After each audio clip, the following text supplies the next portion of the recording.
μπορείτε να δημιουργήσετε με ένα φύλλο σφολιάτας? Λαχταριστούς γευστικούς σχηματισμούς που ενθουσιάζουν μικρούς και μεγάλους.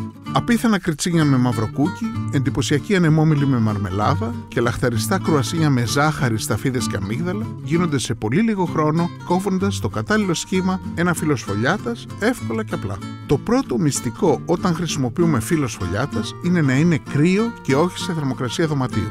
Για να φτιάξουμε ανεμόμυλους, παίρνουμε ένα φύλλο σφολιάτας και το κόβουμε σε μικρότερα τετράγωνα κομμάτια. Παίρνουμε ένα κομμάτι φύλλου σφολιάτας, το χαράσουμε διαγώνια από τις 4 πλευρές του αφήνοντας το κέντρο ανέπαφο, βάζουμε στο κέντρο μαρμελάδα και διπλώνουμε τις 4 άκρες του φύλλου έτσι ώστε να σχηματιστεί ένας ανεμόμυλος.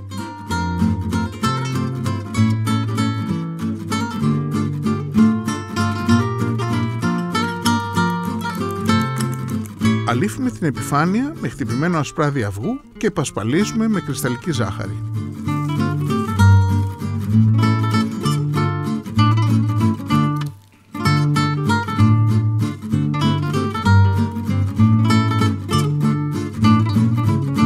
Για να δημιουργήσουμε κρουασίνια με γλυκιά γέμιση, κόβουμε το φύλλο σε μικρά τρίγωνα, γεμίζουμε με τα υλικά της αρεσκίας μας και τα τυλίγουμε σε ρολό, ξεκινώντας από τη μικρότερη πλευρά του φύλλου.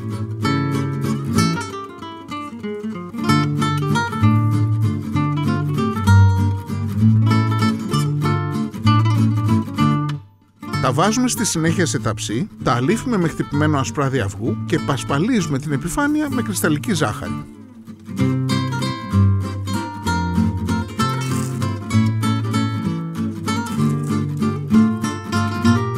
Τα κριτσίνια με μαυροκούκι είναι μία ακόμη απίθανη σφολιατοδημιουργία που αξίζει να την απολαύσετε. Κόβουμε το φύλλο σφολιάτα σε 4 λωρίδες κάθετες και 3 οριζόντιες. Αλήφουμε κάθε ορθογώνιο κομμάτι ζύμης με ασπράδι, πασπαλίζουμε τριμμένη γραβιέρα και τυλίγουμε σε ρολάκι από την μεγαλύτερη πλευρά. Πιέζουμε απαλά το ρολάκι με το χέρι μας και το κόβουμε κάθετα κατά μήκος.